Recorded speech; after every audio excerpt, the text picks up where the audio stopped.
আসসালামু আলাইকুম। প্রিয় দর্শক, আজ আমরা আলোচনা করব প্রথম মানুষ, প্রথম নবী হজরত আদম আলাইহিসসালাম এর জীবনী নিয়ে। তিনি সেই মহান ব্যক্তিত্ব যার মাধ্যমে মানবজাতির সূচনা হয়েছিল। মানবজাতির ইতিহাস শুরু হয় হজরত আদম আলাইহিসসালামের মাধ্যমে। তিনি ছিলেন প্রথম মানুষ এবং প্রথম নবী। তার মাধ্যমেই আল্লাহ তাআলা পৃথিবীতে মানুষ সৃষ্টি করেন এবং মানব সভ্যতার বিকাশ ঘটান। আল্লাহ তাআলা কুরআনে ঘোষণা করেছেন যে তিনি মানুষকে সৃষ্টি করেছেন মাটি থেকে। বিভিন্ন ধরনের মাটি একত্রিত করে প্রথমে তিনি আদম আলাইহিসসালামের দেহ গঠন করেন।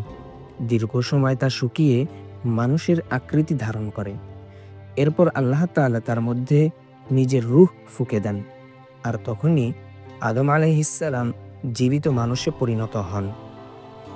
আল্লাহ তাআলা ফেরেশতাদের বললেন, আমি পৃথিবীতে একজন প্রতিনিধি স্থাপন করতে যাচ্ছি। ফেরেশতারা তখন জিজ্ঞাসা করল, হে আল্লাহ, আপনি কি এমন কাউকে সৃষ্টি করবেন যে সেখানে দুষ্কর্ম করবে এবং রক্তপাত ঘটাবে? আল্লাহ তাআলা বললেন, আমি যা জানি তোমরা তা জানো না। সূরা বাকারা আয়াত ৩০। আল্লাহ তাআলা যখন আদম আলাইহিসসালামকে সৃষ্টি করলেন, তখন তাকে বিশেষ মর্যাদা দান করলেন। তিনি তাকে সমস্ত জিনিসের নাম শিক্ষা দিলেন। কুরআনুল কারীমে ইরশাদ হয়েছে, আল্লাহ আদমকে সমস্ত নাম শিক্ষা দিলেন, তারপর ফেরেশতাদের সামনে পেশ করলেন এবং বললেন, এগুলোর নাম বলে দাও যদি তোমরা সত্যবাদী হও। সূরা বাকারা ৩১। এতে বোঝা যায় আল্লাহ তাআলা মানুষকে জ্ঞান দিয়ে সম্মানিত করেছেন। এরপর আল্লাহ তাআলা ফেরেশতাদের নির্দেশ দিলেন আদমকে সম্মানার্থে সিজদা করতে। সকল ফেরেশতা তখন সিজদায় লুটিয়ে পড়লেন, কিন্তু ইবলিস অহংকারের কারণে অমান্য করল এবং সে বলল, আমি তার চেয়ে উত্তম। তুমি আমাকে আগুন থেকে সৃষ্টি করেছ আর তাকে সৃষ্টি করেছ মাটি থেকে। সূরা আরাফ আয়াত ১২। এভাবে ইবলিস অহংকারের কারণে ধ্বংসপ্রাপ্ত হল এবং আল্লাহর আদেশ অমান্য করার অপরাধে চিরবিতাড়িত হয়ে অভিশপ্ত হল এবং সে চিরদিনের জন্য মানুষের শত্রু হয়ে গেল। আল্লাহ তাআলা আদম আলাইহিসসালামকে জান্নাতে স্থান দিলেন। পরে তার সঙ্গিনী হিসেবে হাওয়া আলাইহিসসালামকে সৃষ্টি করলেন। তারা জান্নাতে শান্তিতে বসবাস করতে লাগলেন। আল্লাহ তাআলা তাদেরকে একটি মাত্র নিষেধাজ্ঞা দিলেন এবং বললেন, হে আদম, তুমি ও তোমার স্ত্রী জান্নাতে বসবাস করো এবং সেখানে যেখান থেকে ইচ্ছে খাও, তবে এই গাছের কাছে যেও না। সূরা বাকারা আয়াত নম্বর ৩৫। শয়তান মানুষের প্রথম শত্রু হিসেবেই শুরু করে প্রতারণা। সে আদম ও হাওয়াকে ফুসলিয়ে বলে, এই গাছ থেকে খেলে তোমরা অমর হয়ে যাবে এবং চিরকাল জান্নাতে থাকতে পারবে। অবশেষে তারা শয়তানের ফাঁদে পড়ে নিষিদ্ধ গাছ থেকে ফল খেয়ে ফেলেন।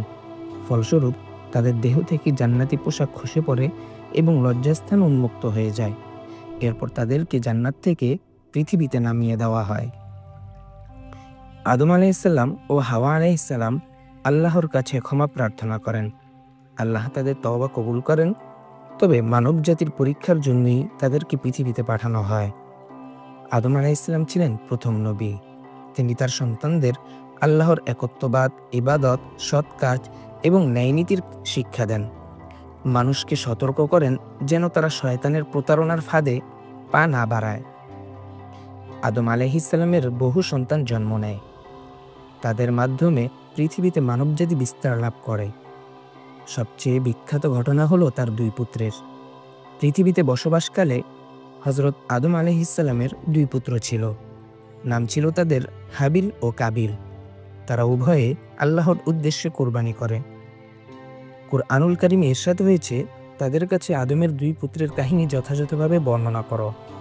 যখন তারা উভয়ে কোরবানি পেশ করল, তখন একজনের থেকে কবুল করা হলো এবং অপরজনের থেকে কবুল করা হলো না। সূরা আল মায়েদা আয়াত ২৭। এতে কাবিলের মনে হিংসা জন্ম নেয় এবং সে হাবিলকে হত্যা করে। আর এটাই ছিল মানব ইতিহাসের প্রথম হত্যাকাণ্ড। আদম আলাইহিসসালাম দীর্ঘ জীবন অতিবাহিত করার পর এই নশ্বর পৃথিবী থেকে বিদায় নেন। ফেরেশতারা জান্নাতের কাফন ও জানাজার নিয়ম নিয়ে আসেন। তখন তার সন্তানেরা প্রথমবার জানাজার নামাজ পড়া ও কাফন দাফনের পদ্ধতি শিখে নেয়।